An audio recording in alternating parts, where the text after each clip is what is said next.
Welcome to the deep dive. Okay, picture this. You're at the doctor's office. Maybe your kid's got a fever, runny nose. You're already thinking, okay, here we go, antibiotics again. But then the doctor says, nope, antibiotics won't help this time. Why? Well, because sometimes the bug isn't a bacterium. It's something way, way smaller, a virus. And that's really our jumping off point today. For ages, these microscopic things were just baffling. Couldn't see them, but they caused massive problems. So today we're digging into some really tricky subjects in microbiology. Viruses, viroids, and prions. Right. And our mission here for this deep dive is to pull out the key ideas, the really surprising stuff, and the critical points about these tiny entities. We're leaning hard on a great chapter from Microbiology and Introduction, the 13th edition. Yeah, it's a solid source. We want to give you that shortcut. So you really get how these things work, how scientists figure them out, and the huge impact they have on us, on the whole planet, really. It's quite a story. It goes way back, late 1800s. Scientists like Mayer, Iwanowski, they found these filterable agents. Something causing tobacco mosaic disease passed right through bacteria filters. So smaller than bacteria, much smaller. Exactly. But they couldn't see them. Not until the electron microscope came along in the 1930s. Then finally, we got to look at their actual form. And ever since then, right up to things like HIV, SARS-CoV, these tiny structures just keep messing with our definition of life itself. Which brings us to the big question, are viruses actually alive? That is surprisingly tricky, Oh, yeah. honestly. Outside a host cell, a virus is just inert chemicals, basically, not alive. Just sitting there. Right. But the second it gets inside a living cell, its genes switch on, it starts multiplying, it acts alive. And, clinically speaking, they cause disease.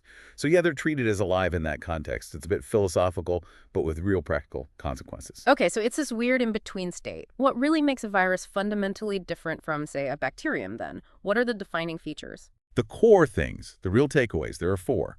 First, they have only one type of nucleic acid.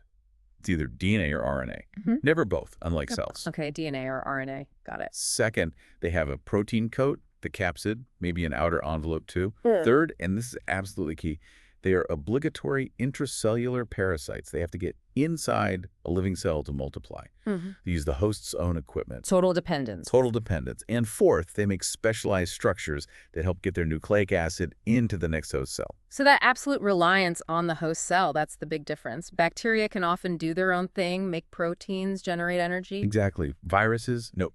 Yeah. They lack the enzymes for making proteins, for generating ATP, completely reliant. And that right there is why making antiviral drugs is so incredibly hard. Because anything that stops the virus might also mess with our own cells. Precisely.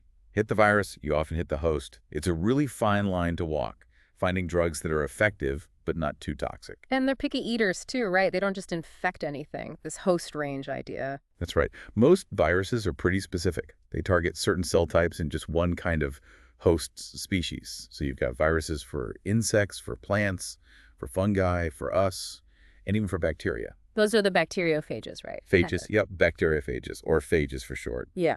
And while many are super specific, some do manage to jump species barriers. Influenza is a classic example. We'll get into that. But that specificity, it's actually fueling new interest in phage therapy. Using viruses to fight bacteria. Kind of ironic, isn't it? But using these highly specific phages to kill off bacterial infections without harming our own cells. It's an old idea getting a fresh look. That is interesting. Now, when you say tiny, how tiny are we talking? Compared to a bacterium, for instance. Oh, much smaller, generally. Okay. Most are between 20 and 1,000 nanometers. You absolutely need an electron microscope to see the structure of most of them. Bacteria are giants by comparison. Okay, here's something that sounds kind of wild. The human virome. What is that? Should we be worried? Well, it sounds alarming, but it's the fact that our bodies are literally teeming with viruses. We're talking trillions of permanent infectious viruses living in and on us. Trillions. Seriously. Trillions. But hold on, the vast majority are those bacteriophages, the ones that infect bacteria. They're a huge part of our microbiome, especially in places like our mouth, our gut mucus. Okay, so they're mostly targeting the bacteria in us, not us directly. Largely, yes. Yeah. and it's really complex and often beneficial.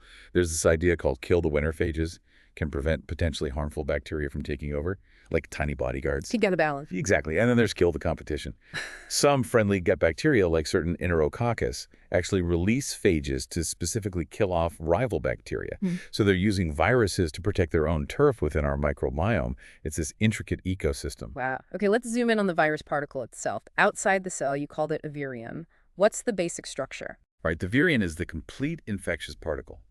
When we classify viruses, it's mainly based on two things: what kind of nucleic acid they have, DNA or RNA, remember, never both, and the structure of their protein coat. And that nucleic acid, it's not always simple. Not at all. It can be single-stranded DNA, double-stranded DNA, single-stranded RNA, double-stranded RNA. It can be a linear molecule or circular or even broken up into segments, like the flu virus has. Lots of variation. And this genetic core is protected. Yes, by the capsid. That's the protein shell. It's made of smaller protein subunits called capsimeres. The arrangement of these capsimeres gives the virus its shape, and it's actually determined by the viral nucleic acid itself. And some have an extra layer, an envelope. Some do, yes. The envelope is typically a layer of lipids, proteins, and carbohydrates surrounding the capsid.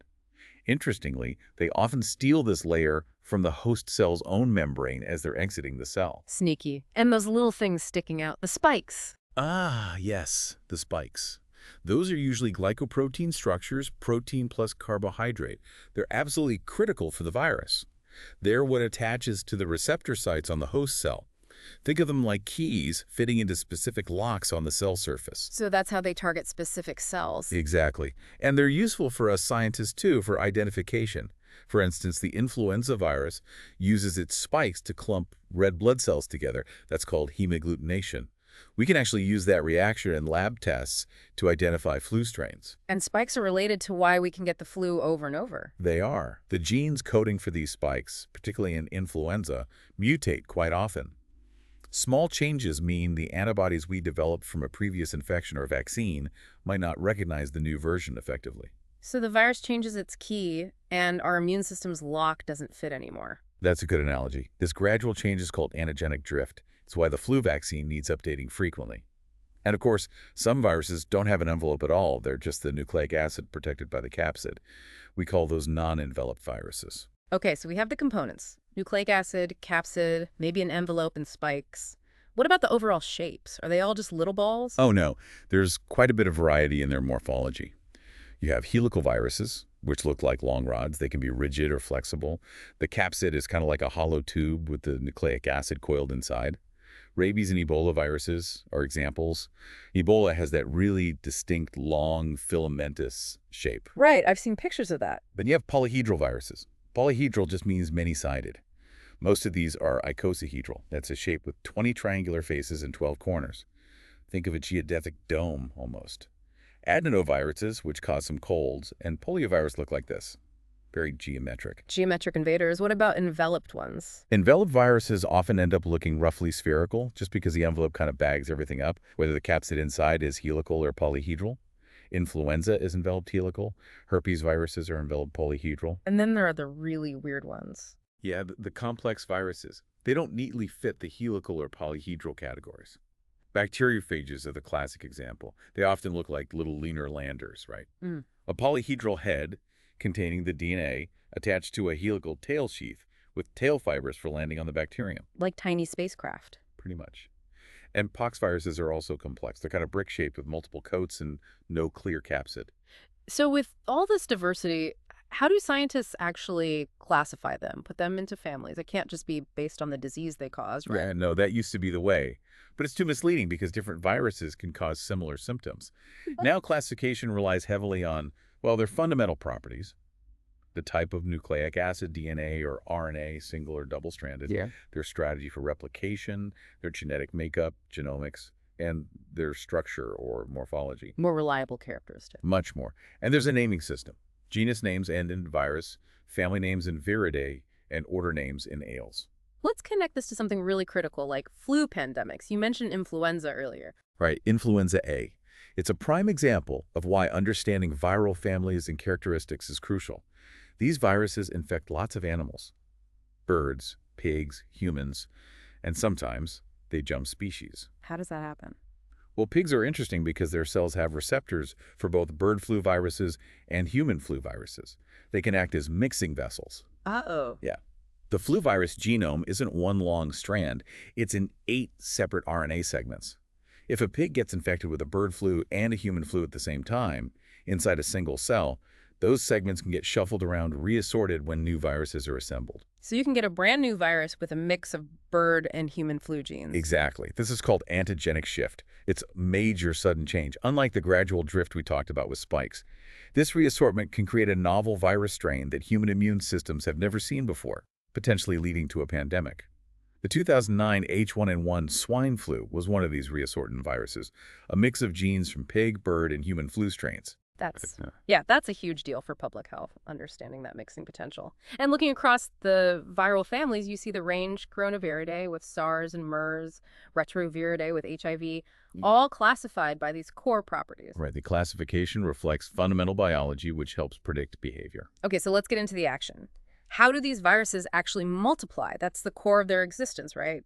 Hijacking the host cell. That's their whole game plan. Obligate intracellular parasites. They must get inside to make copies. And there's this interesting phase called the eclipse period right after infection. The eclipse period? Yeah, during this time, if you were to break open the infected cells, you wouldn't find any complete infectious virions, just parts. The virus has basically disassembled itself to start the replication process. The complete virus temporarily disappears. Taking itself apart to rebuild, let's start with those bacteriophages again. You mentioned 2 cycles, the letolytic and lysogenic. What's the letolytic one about? The lytic cycle is the quick and destructive path. It ends with the host cell bursting lysis. Think of it in 5 stages, using a T-even phage infecting E. coli as an example. First, attachment. The phage uses its tail fibers to grab onto specific receptors on the bacterial cell wall. Like docking. Exactly. Second, penetration. The phage releases an enzyme, phage lysozyme, that chews a little hole in the cell wall. Then the tail sheath contracts, and it injects its DNA directly into the bacterium like a syringe. The protein coat, the capsid, stays outside. Just the DNA gets in. Okay, then what? Third is biosynthesis. This is where the takeover happens. The phage DNA directs the host cell to start making viral components, more phage DNA, capsid proteins, enzymes. The host's own DNA often gets chopped up. This is the main part of that eclipse period. The cell becomes a virus factory. Pretty much. Fourth stage is maturation. The newly made phage DNA and capsids spontaneously assemble into complete new virions. Hundreds of them, usually. Self-assembly. Cool. And finally, 5th stage, release. The phage directs the production of more lysozyme, which breaks down the bacterial cell wall from the inside out. The cell ruptures, releasing all those new phages to go infect neighboring cells. End of story for that bacterium. Brutal. Okay, so what about the lysogenic cycle? You said it was sneakier. Right, the lysogenic cycle is different. Here, the phage DNA doesn't immediately take over. Instead, it integrates itself into the host bacterium's own chromosome. It hides inside the host's DNA. Exactly. This integrated phage DNA is called a prophage, and it just sits there, passively replicating along with the bacterial DNA every time the bacterium divides. The host cell isn't harmed initially. So it's dormant, latent. Does it ever wake up? It can, yes. Certain environmental triggers UV light. Some chemicals can induce the prophage to pop back out of the bacterial chromosome, and once it's excised, it usually enters the nelytic cycle, leading to destruction and release of new phages. Ah, so it can switch strategies. What are the consequences of this lysogeny, this hiding strategy? There are 3 really important outcomes. 1, the lysogenic bacterium becomes immune to being reinfected by the same type of phage. The prophage kind of blocks the door. Okay, self-protection. 2, and this is fascinating and clinically very relevant, phage conversion. The host bacterium might actually exhibit new properties because of the prophage genes it's carrying. Like what kind of properties? Like the ability to produce toxins. The bacteria that cause diphtheria, botulism, and even cholera, they only produce their dangerous toxins if they are infected with a specific lysogenic phage carrying the toxin gene. Wait, so the virus gives the bacteria its weapon? In these cases, yes. A harmless bacterium can be turned into a pathogen by its resident prophage. Yeah. It's a huge factor in bacterial virulence. That is genuinely mind-blowing. Okay, what's the third outcome? The third is specialized transduction. When the prophage exits the bacterial chromosome, sometimes it accidentally takes a little piece of the adjacent bacterial DNA with it. When this phage then infects a new bacterium, it carries that bacterial gene along, potentially giving the new host a new trait, like the ability to metabolize a certain sugar. It's a way bacteria can swap genes mediated by viruses. Okay, that covers the bacterioviruses. What about animal viruses? How do they multiply in our cells? Similar process. The basic steps are there: attachment, entry, uncoating, biosynthesis, maturation, release. But the details, especially entry and biosynthesis, can be quite different. Let's start with attachment. Is it still specific? Very specific. Animal viruses have attachment sites, often those spikes we talked about, or specific capsid proteins that bind to complementary receptor sites on the host cell's plasma membrane. These receptors are usually proteins or glycoproteins the cell needs for its normal functions. So the virus exploits the cell's own doorway proteins. Exactly. And differences in these receptors explain why some people might be naturally resistant to certain viruses. If you lack the right receptor, the virus can't get in. Okay, they've attached. How do they get inside? Not usually injection, like phages, right? Right, usually not. One common way is receptor-mediated endocytosis. The host cell membrane basically folds inward and engulfs the virus particle, bringing it inside within a vesicle. The cell actively pulls it in. In a way, yes, tricked by the virus binding to the receptor. The other main method, particularly for enveloped viruses, is fusion. The viral envelope literally fuses with the host cell's plasma membrane, sort of like two soap bubbles merging, and dumps the capsid directly into the cytoplasm. Okay, inside now. Then it has to get its genetic material out of the capsid. Yes, that's uncoating, the separation of the viral nucleic acid from its protein coat. This can happen in different ways, sometimes using enzymes from the host cell's own lysosomes, sometimes triggered by acidity in vesicles, or maybe using viral enzymes. This is when the virus disappears during that eclipse period we mentioned. Okay, nucleic acid is free. Now, biosynthesis. Yeah. This is where it gets complicated depending on DNA versus RNA, right? Absolutely. This is the most diverse part of the cycle. Let's take DNA viruses first. Most of them replicate their DNA in the host cell's nucleus using viral enzymes. They synthesize their capsid proteins out in the cytoplasm using host ribosomes. Then those proteins travel back into the nucleus for assembly.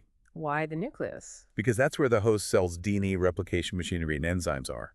Viruses like adenoviruses, herpesviruses, HPV, they follow this pattern. Pox viruses are a weird exception. They do everything out in the cytoplasm. And hepatitis B is super weird, a DNA virus that uses reverse transcriptase, an enzyme usually associated with RNA viruses. Okay, so DNA viruses mostly use the nucleus. What about RNA viruses? Most RNA viruses do their whole replication cycle out in the cytoplasm.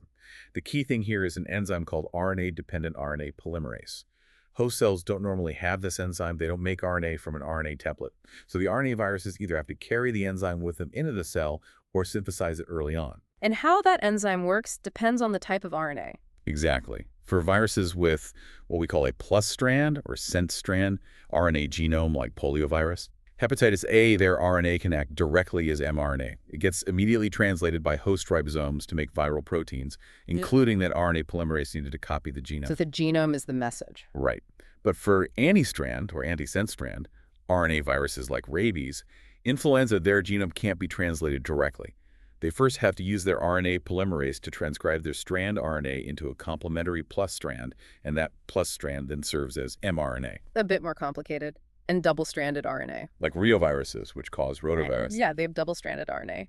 They replicate in a way where mRNA is produced from the RNA genome inside the capsid. Yep. And then released into the cytoplasm. Then there are the really unique ones, retroviruses, like HIV, RNA genome, but involves DNA. How does that work? It's a fascinating process. Retroviruses, like HIV, carry a special enzyme called reverse transcriptase. When the virus enters the cell and uncoats, this enzyme uses the viral RNA genome as a template to synthesize a complementary strand of DNA. RNA back to DNA. That's backwards. Exactly why it's called reverse transcriptase. It then makes a complementary DNA strand, forming double-stranded DNA. This viral DNA then travels to the nucleus and gets integrated into the host cell's own chromosome using another viral enzyme called integrase. So it becomes part of our DNA. Yes. This integrated viral DNA is called a provirus. And here's a crucial difference for the bacteriophage. The provirus never comes back out. It becomes a permanent part of the host cell's genetic material. Wow. So it can just hide there indefinitely. It can remain latent, just being copied along with the host DNA every time the cell divides. Or it can be transcribed back into viral RNA, some of which acts as mRNA to make viral proteins, and some becomes the genome for new viruses. Because it's integrated, it's protected from the immune system and many antiviral drugs. It makes infections like HIV lifelong. That explains a lot. Okay, after all this biosynthesis, DNA or RNA. The parts are made. How do they assemble and get out? Maturation and release. Right. Maturation is the assembly of the capsid proteins and nucleic acid into complete virions. Often, this happens spontaneously. Then release. For non-enveloped viruses, it's usually pretty destructive. They build up inside the cell until it bursts, releasing them, but killing the host cell. Lysis again. Yep. But enveloped viruses typically get out by budding. The assembled capsid pushes through one of the host cell's membranes, it could be the plasma membrane, nuclear membrane, ER membrane, and takes a patch of that membrane with it, forming the envelope. So it cloaks itself in the host's membrane. Does that kill the cell? Not necessarily, or at least not immediately. Budding can be a slow, continuous process, allowing the host cell to survive for a while, shedding viruses. This contributes to persistent or chronic infections. Okay, this multiplication explains how viruses cause acute illness, but you mentioned earlier a link to cancer. That seems like a totally different kind of problem. It does, but the connection is very real. It was actually first noticed over a century ago in chickens with leukemia and sarcoma caused by viruses. But it took a long time to be recognized in humans. Why the delay? Several reasons. Cancer often develops long after the initial viral infection. Not everyone infected with a cancer-causing virus actually gets cancer. And cancer isn't typically contagious like, say, the flu, so it didn't fit the standard infectious disease model. So how do viruses cause cancer? What's the mechanism? Does the virus carry a cancer gene? Sometimes, but more often it's about activating genes already present in our own cells. We all have genes called proto-oncogenes that regulate normal cell growth and division. If these genes get mutated or activated inappropriately by radiation, chemicals, or by certain viruses, they can become oncogenes, driving uncontrolled cell growth, which is cancer. So the virus flips a switch that's already there. Often, yes. This was a Nobel Prize-winning discovery, realizing that oncogenes were often just altered versions of our normal genes. Oncogenic viruses, or cancer-causing viruses, often work by integrating their genetic material into the host cell's DNA. This integration can disrupt normal gene regulation or directly activate a proto-oncogene. And this leads to changes in the cell. Yes, the cell becomes transformed, it loses normal growth control, changes shape, and may display unique markers on its surface called tumor-specific antigens. What are some major examples of viruses linked to human cancers? There are several significant ones. Human papillomavirus, HPV, is probably the most well-known now. Certain types are responsible for almost all cervical cancers, plus many anal, throat, and other cancers. That's why the HPV vaccine is such a crucial public health tool. Definitely others. Epstein-Barr virus, EBV, the virus that causes mono, is linked to Burkitt's lymphoma, especially in certain parts of Africa, and also nasopharyngeal cancer. Hepatitis B virus, HBV, and hepatitis C virus, HCV, are strongly linked to liver cancer. These are DNA viruses, HBV, and RNA viruses, HCV, that cause chronic liver inflammation, increasing cancer risk over time. And any RNA viruses that directly cause cancer besides Hep C promoting it? Yes, the main examples are retroviruses, specifically human T-cell leukemia viruses, HTLV1 and HTLV2. Their ability to integrate that provirus into the host genome is key to how they disrupt cell regulation and cause certain types of leukemia and lymphoma. It's sobering how involved viruses are, but then there's the flip side, using viruses against cancer, oncolytic viruses. Yes, that's a really exciting area of research. Oncolytic viruses are viruses that are either naturally inclined to infect and kill cancer cells more readily than normal cells, or they've been genetically engineered to do so. How do they work? They can directly kill the tumor cells by replicating inside them and causing lysis. Or their presence can trigger a strong immune response from the host, which then attacks the cancer. The FDA has approved one called Imlogic, a modified herpes virus, for treating melanoma. It's still early days, but very promising. Okay, shifting gears slightly, we often hear about latent infections, like cold sores. How does that differ from a persistent or chronic infection like HIV? Good distinction to make. In a latent infection, the virus essentially goes dormant inside host cells for potentially long periods. There's no active disease, no virus production. But then, triggers like stress, sunlight, other illnesses can reactivate the virus, causing symptoms to suddenly appear. Like cold sores from herpes simplex virus, HHV1 or 2, or shingles from the chickenpox virus, varicella virus, or HHV3, reactivating years later. Exactly. The virus hides out, often in nerve cells, and then reactivates. In persistent infections, though, the virus isn't truly dormant. It continues to replicate, usually at a low level, over a long period, often months or years. Detectable virus gradually accumulates, and disease symptoms develop slowly. So HIV leading to AIDS or chronic hepatitis B or C potentially leading to liver cancer, those are persistent. Correct. Measles virus causing a rare but fatal brain disease called SSTE years after the initial infection is another example of a persistent infection. The key difference is that continuous presence and accumulation of virus in persistent infections versus the apparent absence then sudden reappearance in latent ones. Let's circle back to that hepatitis outbreak example, Tina's case. Identifying the specific virus was critical. Absolutely critical. Hepatitis A, B, and C are all inflammation of the liver, but caused by very different viruses with different structures, genomes, and transmission routes. Hepatitis A is caused by the picornavirus, non-enveloped, plus strand RNA usually spread fecal-orally, like through contaminated food or water, common in outbreaks. Like Tina's town experienced. Exactly. Hepatitis B is a hepatinovirus enveloped, DNA virus using reverse transcriptase spread through blood, sexual contact. Hepatitis C is a flavivirus enveloped, plus strand RNA mainly spread through blood. Knowing the outbreak involved dozens of people pointed away from B and C and strongly towards A. And knowing it was Hep A allowed for specific actions. Yes. Public health officials could focus on contaminated food sources, advise on hygiene, and crucially recommend the hepatitis A vaccine or immunoglobulin injections for people potentially exposed, helping to stop the outbreak. You need to know your enemy. Absolutely. Now, we focused a lot on animal viruses. What about plants? Do they get viruses too? They certainly do. Plant viruses cause huge economic losses in agriculture worldwide. Structurally, they're similar to animal viruses, helical, polyhedral with RNA or DNA genomes. How do they infect plants? Plants have tough cell walls. That's the key difference. They can't just detach and fuse or get endocytosed like animal viruses often do. They need a way through that wall. So they usually enter through wounds, like from physical damage or pruning, or they hitch a ride with parasites that feed on plants like insects, nematodes, or fungi. The parasite essentially injects the virus past the cell wall. Okay, makes sense. Now let's go even simpler structure-wise. Viroids. You said there's just naked RNA. That's right. No protein code at all. Just short, circular pieces of single-stranded RNA, only about 300, 400 nucleotides long. It's kind of amazing they survive. How do they survive without a protective coat? The RNA molecule folds back on itself extensively, creating lots of base pairing. This forms a very compact, stable, kind of rod-like structure that gives it some protection from cellular enzymes. And how do they cause disease if they don't even code for proteins? That's the really puzzling part. The leading theory is that they interfere with the host cell's own gene regulation, possibly through a process called RNA silencing.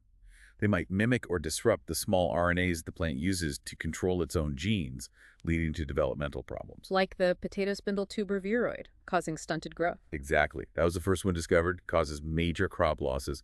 And there's a related entity, virusoids, which are viroid-like RNAs that actually do get packaged inside the protein coat of a different helper virus. They need that helper virus to replicate and spread.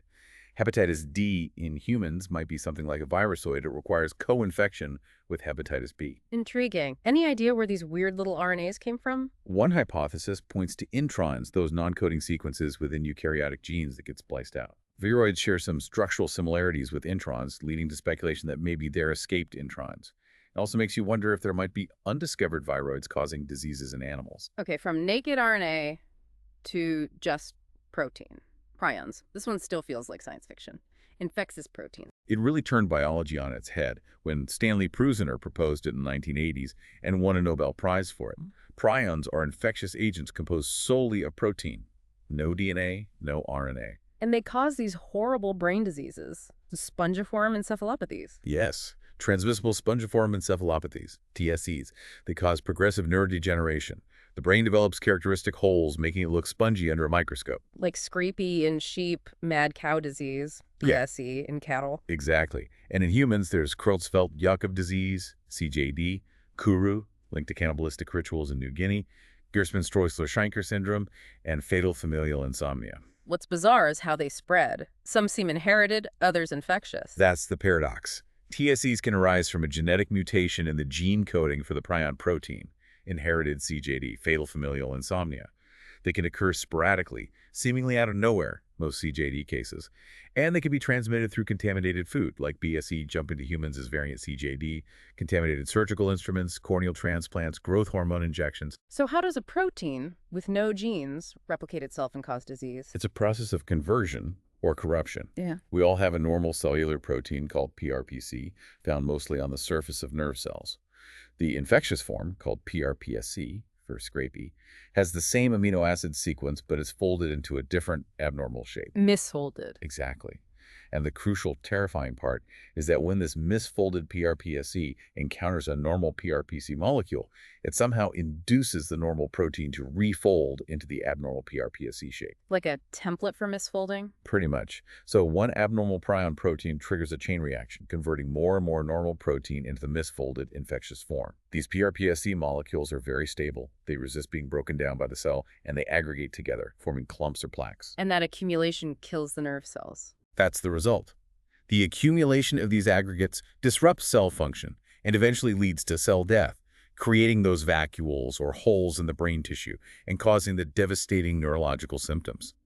Diagnosis is often confirmed post-mortem by finding these plaques.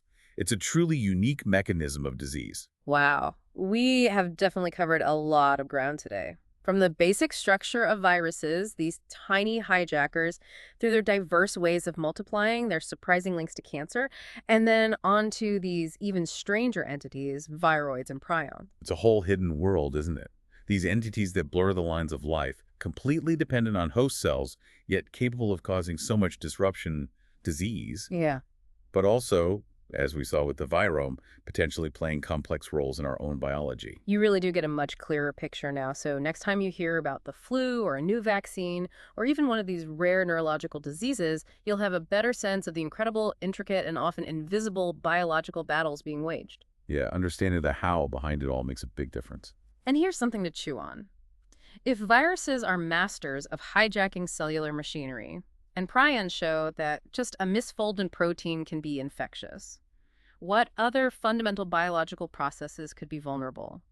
Are there maybe other kinds of microscopic manipulators, other forms of infection or pseudo-life out there we haven't even conceived of yet? It's a fascinating question. Yeah. The microbial world is constantly surprising us. Mm-hmm. There's always more to learn, more weirdness to uncover. That's what makes it so compelling. Absolutely. Well, thank you for joining us on this deep dive. We really hope exploring viruses, viroids, and prions has given you some valuable insights and maybe sparked even more curiosity.